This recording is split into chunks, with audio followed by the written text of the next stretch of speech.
Yeah, it was like there was a lid on the basket. I'm not sure. I thought we got good looks. I thought we got layups. At that point, we were driving the ball. I thought we got hit on a few of them. I thought maybe our concentration wasn't there as we went to shoot the shot, but it wasn't like we didn't get good looks. We put an emphasis on the second half. Let's not settle for three-point shots. Let's try to get to the line. But that's one of the biggest frustrations, I would say. Night in and night out, teams are shooting at least 10, sometimes 20. The other night was 25 more free throws than us. That's got to change. I think I've done a really, really bad job of coaching this young group. We got to get an identity, Brian. I think a good coach, when you think of good teams and good programs, good coaches, you got to get an identity. And I think with our young group, we're struggling with our identity a little bit right now. I think that falls on the coach. I think that falls on the coaching staff. I don't blame the players. We just got to find some guys that are going to be more consistent in their approach at practice. Garrett Covington's a guy that really, really brings it every single day at practice. He's going to bring it. We just need those two guys to get some others to follow. You got some freshmen in there. You've got some new players to college basketball in there. But we got to get a few more guys on board like those two kids in order to be successful, because I feel their pain. We're close, but as you say, the saying, close but no cigar, right? I mean, it's not like the last two nights we've been blown out. I felt like we haven't played our very best, and that's what's frustrating. But we got to coach them up better and get them more ready to play. And I don't know what that means. I don't know if that's ranting and raving or watching tape. I don't know what that is with this group, and I guess that's the frustrating part with this bunch right now. But we can figure it out. We can certainly get them better. We're young in a lot of areas, and I think this group can only get better. You mentioned it. A lot of easy looks. Is that kind of a chain reaction? One guy makes it. It was the other night with our turnovers, Dana. I don't know. They had the big kid. If you would have told me we held him to 7, I think he was averaging, 18 or 19. We held him to 7 points. But they had guys step up, guys that ordinary had made shots. But once you get any team, I shouldn't say good, bad, or, they're certainly a good team. I don't want to discredit Steve, and he's been there a long time. The guy's a great coach. He's not a good coach. He's a great coach. But once you let a team come on your home floor and get comfortable, it's in any sport. They're going to be more and more comfortable as the game progresses. But you can't give up 49 to start and then decide, hey, we're gonna start contesting shots. We're gonna start rotating. We're gonna start boxing out. You got to do it for 40. And I think that's what this group eventually has got to get to. And then if you get to that, Dana, you get wins. If you don't, you're not going to win. Down at 11 at half, battle back tied, and they kind of just end it there. Yeah. I thought our guys came right out of the gate. We were very, very positive with them at halftime. At that point, they had made 11 threes, and they were plus 10 on the glass.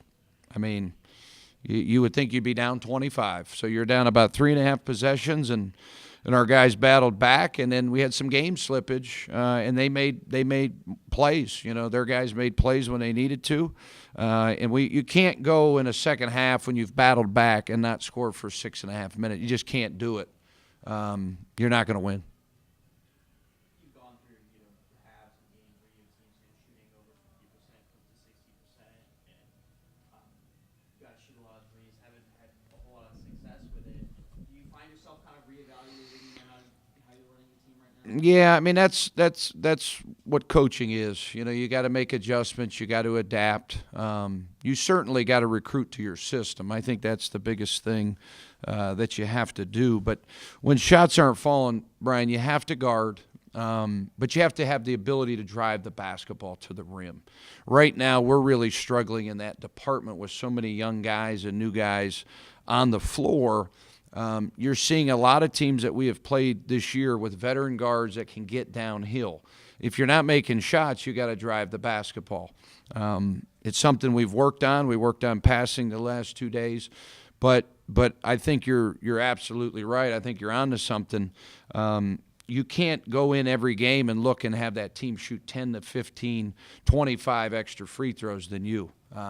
You can't sit there and blame the officials. It's all these guys are paid a hefty price, whether it's $1,500, $2,000 a game. They know what they're doing. You're always going to have a few questionable calls in the game. And, I made that point to a few of them there in the second half. I didn't think we got a couple calls, but these guys have all been pretty good. And it's our youth, it's our inability to get to the goal that's deterring us from getting there. You've got to get to the line in order to make free throws and stop the game and make the game easy. I think the game's really hard for our guys right now. And With that being said, do you think the game being called differently maybe from tonight from earlier in the year? yeah, I think officiating's hard, but I think each and every game there's different officials on the game. They're coming from different environments. Some work more games than others. You got to be able to adapt to how the game's being called. The hand check is a play now. When you put two hands on a guy, it's a foul. The cylinder rule has come into play. It's hard to press. I can tell you that. It's hard to guard the ball if you have guys that can get downhill. You look at what their guy did tonight. I mean, it's really been every game, Dana. You look at Michael Flowers' stat line. He goes for 25 points. Okay, he gets to the free throw line 6 times. He made 3 threes, but he made 6 other shots. He made 6 twos. I don't know how many guys I have that made 6 twos. He's a veteran guard that can drive the ball.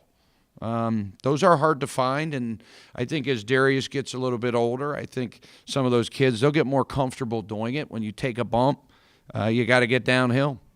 What is it going to take for these guys to learn that they have to drive in the lane and get those 60% of the time? I think by now, I think they got a good understanding. I think confidence. I think, you're a third of the way from your season being over.